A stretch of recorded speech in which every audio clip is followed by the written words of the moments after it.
At the heart of this story lies revenge through truth and empowerment. This is not just about racial injustice or legal intimidation. It's about reclaiming power in a system designed to silence certain voices. When someone underestimated finally stands up and flips the entire narrative, we witness not only personal redemption, but societal reckoning.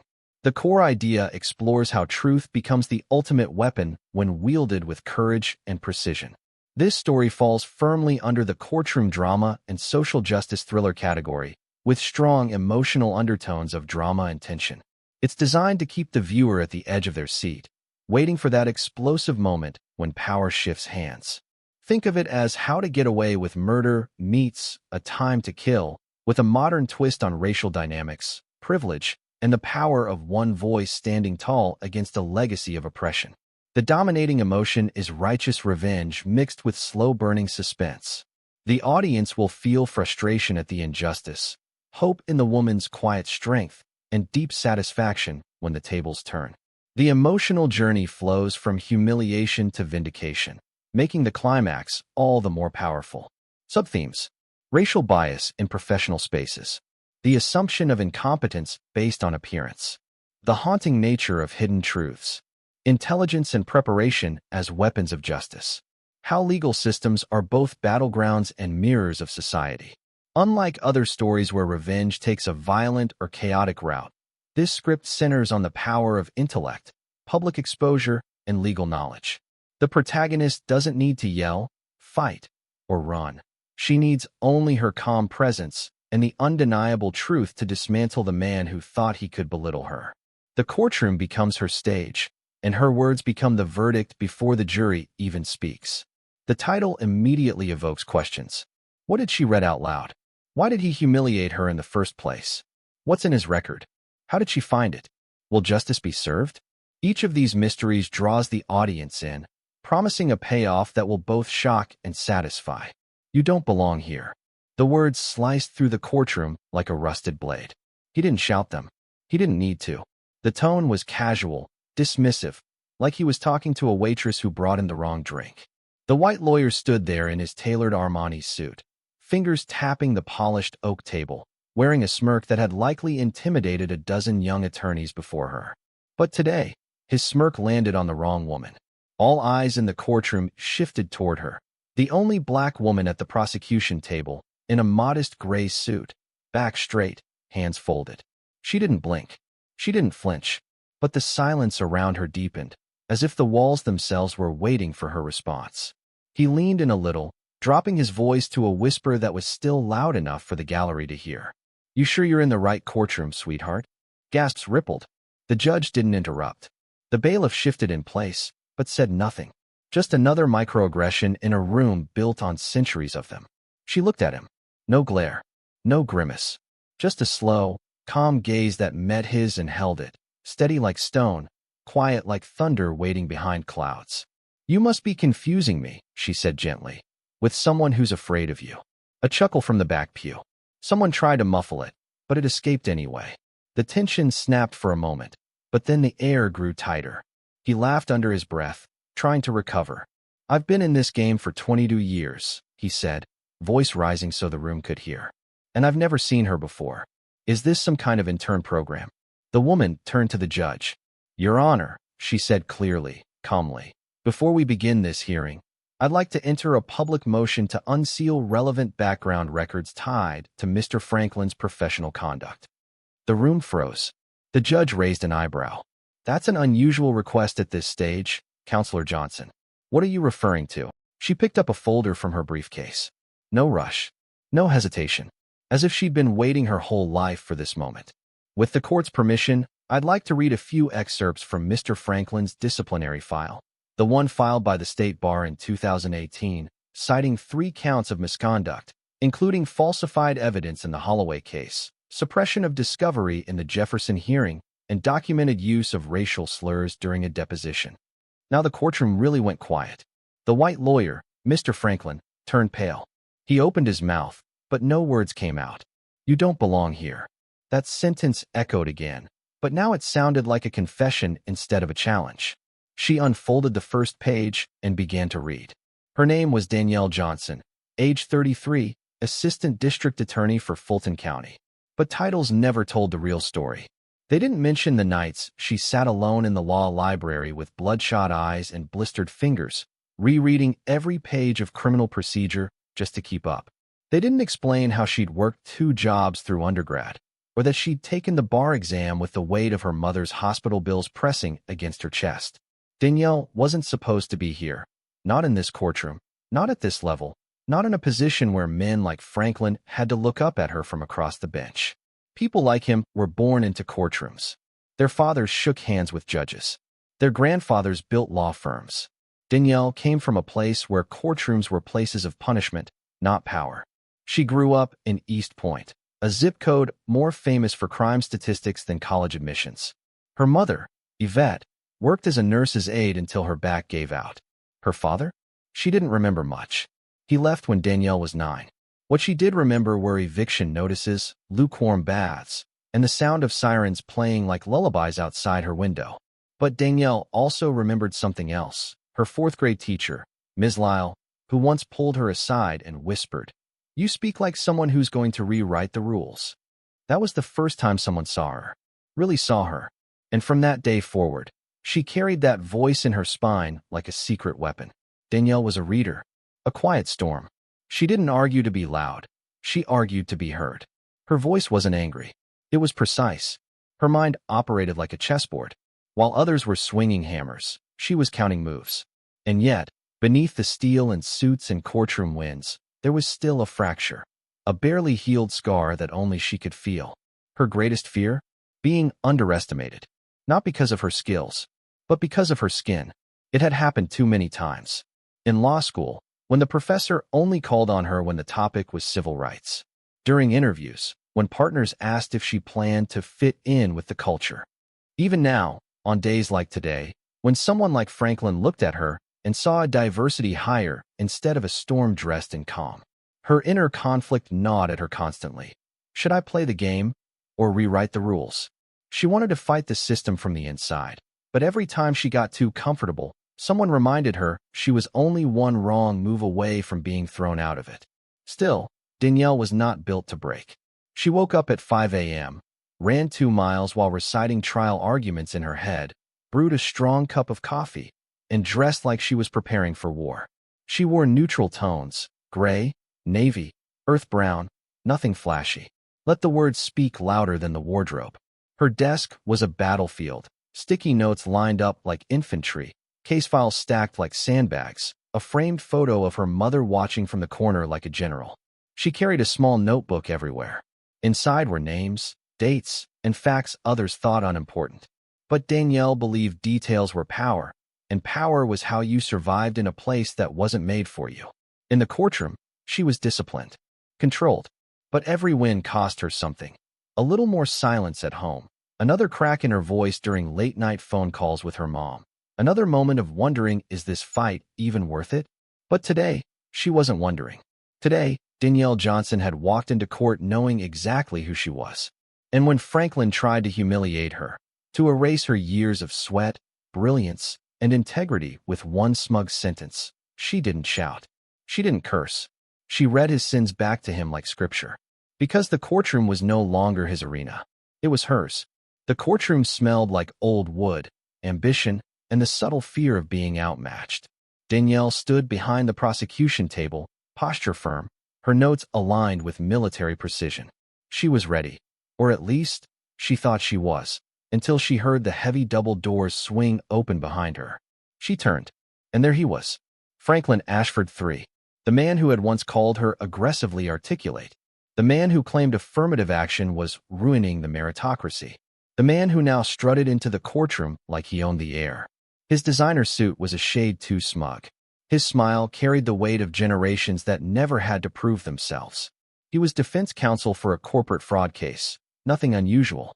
But what made this case different was that Franklin had specifically requested it. He didn't just want to defend his client.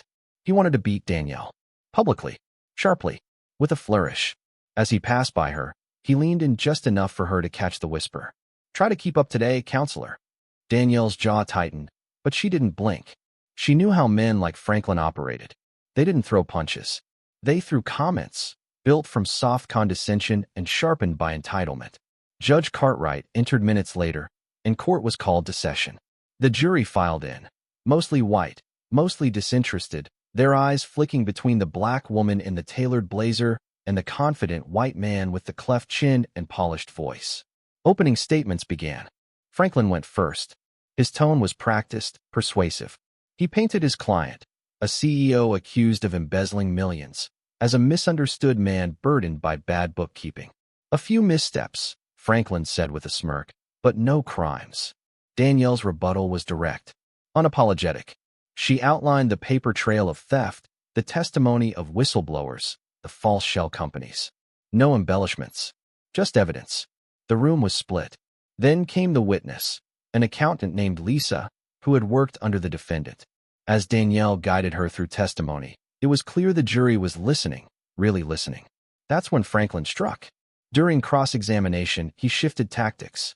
He didn't just question the witness, he performed. Every objection he raised was laced with theatrical flair. Every glance at Danielle was a challenge. Then he said it, loud enough for the room to hear, directed not at the witness, but at her. I know you're trying your best, Ms. Johnson, but this isn't a classroom debate. It's a court of law. The gallery went quiet. Even the judge looked up. Danielle's breath caught, but she exhaled slowly. Controlled. He wasn't done. Franklin turned back to the witness, but continued speaking to the room. We've all seen passionate young attorneys try to make a name for themselves. I applaud the energy. But let's focus on the facts. Danielle froze, just for a second. Not because she was hurt. Because she was angry. He wasn't questioning her professionalism. He was questioning her right to be there. A calculated move. A public shaming disguised as civility. And the room let him do it. The judge issued a mild warning. A performative, Mr. Ashford, stay on topic, but no real reprimand. The jury? Some avoided her gaze. Others smirked. It was the oldest trick in the book. Undermine her credibility, not with evidence, but with perception. Danielle held her head high and finished questioning the witness without flinching. But inside, something cracked. Back in her office that evening, she sat in silence. Her suit jacket lay on the floor, her heels abandoned by the door. Her phone buzzed, texts from colleagues saying, "You handled that well, and don't let him get to you." She didn't respond. Instead, she opened her laptop and typed one name into the legal records database. Franklin Ashford III. She wasn't looking for dirt. She was looking for the truth. And then she found it. A sealed complaint, dated 6 years ago, filed by a paralegal, alleging misconduct, manipulation of discovery evidence, and inappropriate communication with a juror during a federal trial in D.C. The file had been quietly closed. Settled. No admission of guilt. But the details were damning. She dug deeper. Whispers in legal forums. Former co-workers who had moved on mysteriously. A law clerk who described him as untouchable unless you wanted to lose your job. Danielle's fingers hovered over her keyboard. She had what she needed. But this wasn't just about a courtroom win anymore. This was about reclaiming her voice in a system built to mute it.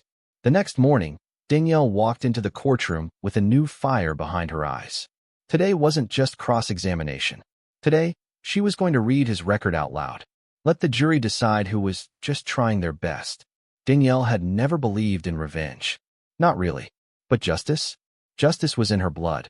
The next day, court resumed with the usual rhythm. Motions, objections, exhibit numbers echoing against hardwood panels. But something in the air had shifted. Danielle could feel it. Franklin, still smug, didn't notice. Not yet. He flashed that same overconfident grin as he strutted to the bench, briefcase in hand. But Danielle wasn't looking at his smile anymore. She was watching the cracks in his confidence. The way his fingers fidgeted just a little too long over his cufflinks. The way he avoided eye contact with the court reporter when she greeted him. He knew. Maybe not the full extent, but something told him she wasn't going to stay quiet this time. Danielle began with a simple request. Your Honor, before we proceed, I would like to enter into the record a motion regarding the integrity of counsel. Franklin's head snapped up. The courtroom stilled. Judge Cartwright leaned forward. Proceed. Danielle's voice didn't shake. She laid it out, piece by piece. The sealed complaint, the former paralegal's testimony, the whisper of misconduct in a federal case. All legally referenced. All verifiable. and all presented not as a direct accusation, but as a question of credibility. She wasn't accusing him of a crime. She was asking the court, can we trust a man with this record to argue with integrity? Franklin's face paled. This is absurd, Your Honor. Let her finish, the judge snapped. Danielle closed her file.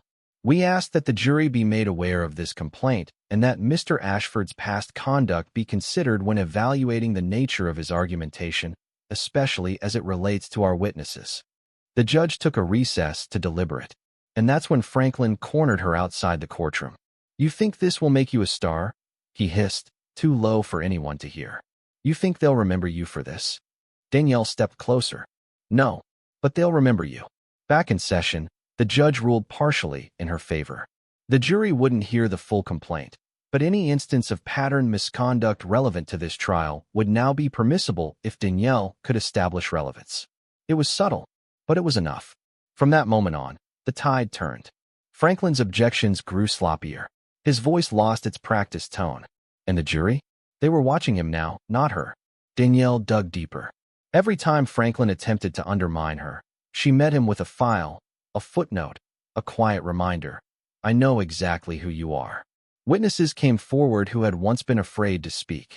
The case against the CEO began to unravel in public.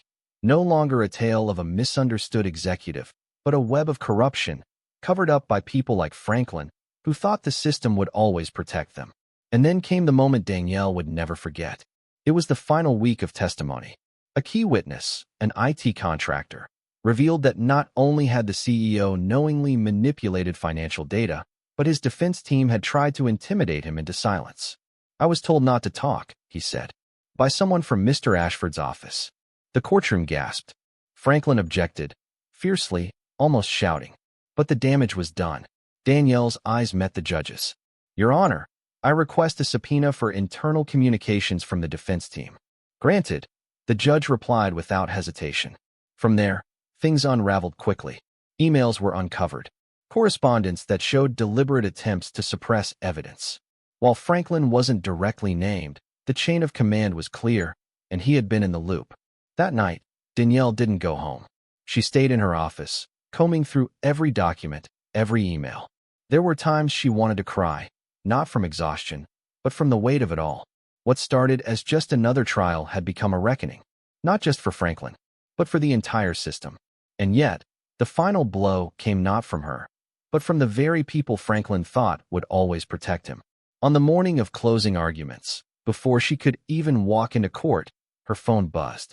A message from a journalist. You saw the Barr investigation, right? Danielle blinked. She checked the local news. Franklin Ashford 3 under review by State Bar for misconduct in federal and state trials. It was public now. Everything. She walked into the courtroom that morning with the silence of a storm behind her. Franklin tried to act composed, but the swagger was gone. His face was pale. He barely looked at the jury. And when it came time for closing arguments, Danielle's voice was clear, strong, unshaken. This isn't just about money. This is about trust. About a system that has been used, manipulated, and weaponized by people who believe they're above the law. But no one is above the truth. Not CEOs. Not defense attorneys. No one. When the jury returned, the verdict was unanimous. Guilty. On all counts. Franklin didn't even wait for sentencing. He left the courtroom without a word. Danielle stood alone by the table for a long moment, the weight of victory sitting gently across her shoulders. But she knew this wasn't just a personal win.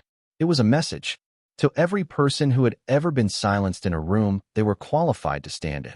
To every woman of color who had been told to keep up. She didn't just keep up. She outran them. 3 months later, Danielle stood at the same courthouse steps. But this time, there was no opposing counsel sneering beside her, no jury waiting inside, and no shadows of self-doubt chasing her heels. Instead, there were reporters, cameras, microphones catching every word. Danielle Young, you've made history as the youngest Black woman to lead a prosecution of this magnitude in the state. What would you say to people who underestimated you? She looked into the lens. Calm, poised. I'd thank them, she said. They gave me the fire I needed. The press conference ended, but the moment didn't. The legal world knew her name now, not just for winning, but for changing the conversation. The state bar's full investigation into Franklin had concluded. His license was suspended indefinitely, and multiple other cases he handled were now under review. Justice had rippled far beyond that courtroom. Danielle didn't celebrate with champagne or a lavish dinner.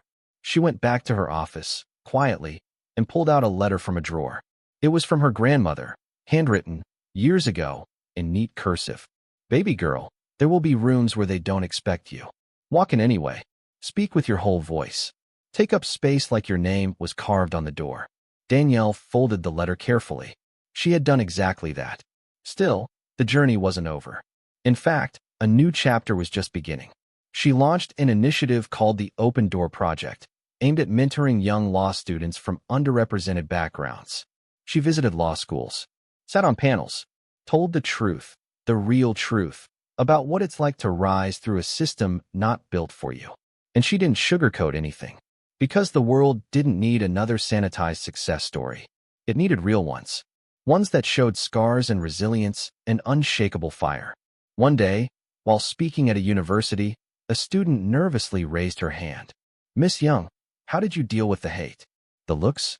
The doubt?" Danielle smiled. "I didn't let it decide who I was," she said. "They can question your worth, but they don't get to define it. That part's yours." The auditorium went quiet, and for a moment, she could feel every young woman, every outsider, sitting a little taller in their seats. Back home that night, Danielle stood in front of her bathroom mirror, not in a power suit, not with files in hand, just herself. She stared at her reflection. Not the girl who'd once been dismissed in a courtroom, not the woman who'd unseated a legend, just someone who had stayed the course. Someone who'd told the truth, no matter how much power it threatened. She smiled. They used to smirk when she walked into a courtroom. Now, they stood up.